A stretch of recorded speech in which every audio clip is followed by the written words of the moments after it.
Assalamualaikum warahmatullahi wabarakatuh. Salam sejahtera buat sahabat rumah belajar semuanya. Perkenalkan, nama saya Ahmad Mutakin. Saya berasal dan bertugas di SMA Negeri 3 Kota Cilegon. KD menganalisis perkembangan kehidupan masyarakat, pemerintahan, dan budaya pada masa Kesultanan Islam di Nusantara. Dalam KD menganalisis perkembangan kehidupan masyarakat pada masa Kesultanan Islam di Nusantara, maka kita memiliki tujuan pembelajaran. Tujuan pembelajaran yang pertama adalah menjelaskan perkembangan kehidupan masyarakat, pemerintah, dan budaya pada masa Kesultanan Islam, khususnya pada saat pertemuan ini kita akan bahas Kesultanan Banten. Yang kedua, menjelaskan bukti-bukti pengaruh Kesultanan Islam, khususnya Kesultanan Banten di Nusantara dan Indonesia. Kita akan membahas profil singkat Kesultanan Banten. Pertama, letaknya. Letak Kesultanan Banten berada di ujung barat Pulau Jawa. Pusat kekuasaannya ada di Kota Serang di Provinsi Banten. Keratonnya berada di Kecamatan Kasemen, Kota Serang, Provinsi Banten. Lalu kemudian kapan mulai ada Kesultanan Banten ini? Kesultanan Banten itu mulai ada tahun 1552.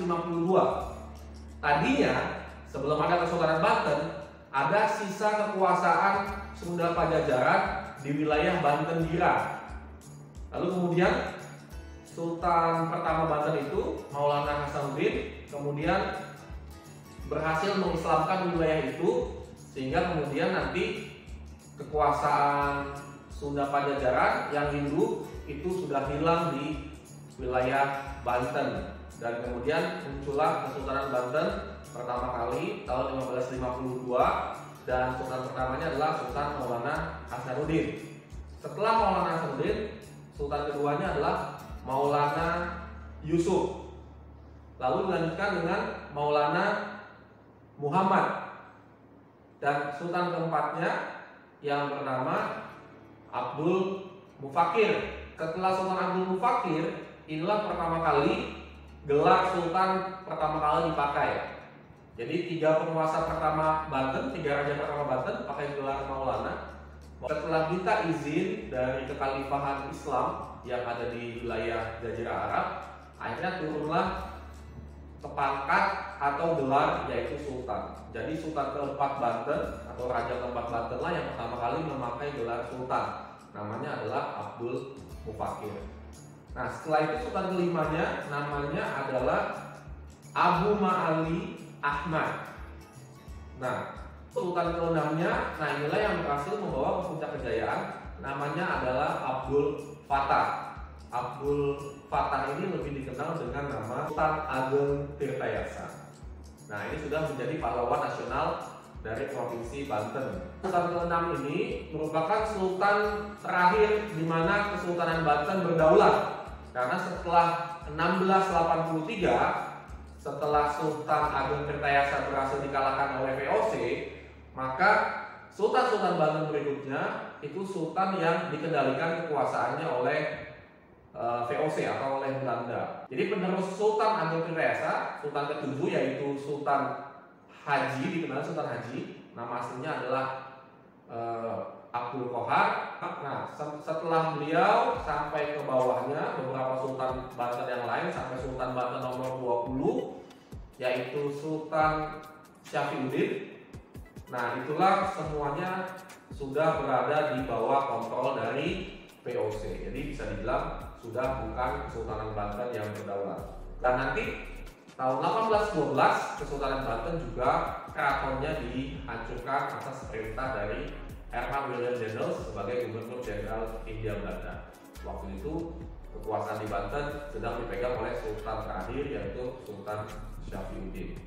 Nah, Sultan Syafiuddin ini memerintah sampai 1816. Kita sudah sampai di penghujung video ini. Kita bisa mengulas sebentar beberapa yang sudah kita bahas.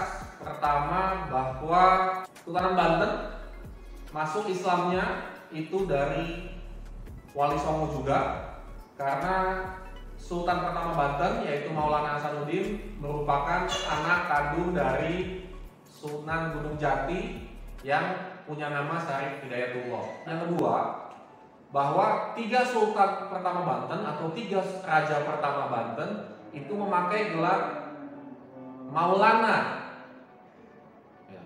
Baru nanti disebut Maulana Hasanuddin, Maulana Yusuf, dan Maulana Muhammad. Baru nanti di sultan keempat itu ada Sultan Abdul Mufakir. Untuk yang ketiga rangkumannya adalah konflik dengan VOC, antara Kesultanan Banten dengan VOC itu dimulai 1619 ketika VOC membangun benteng di Jayakarta.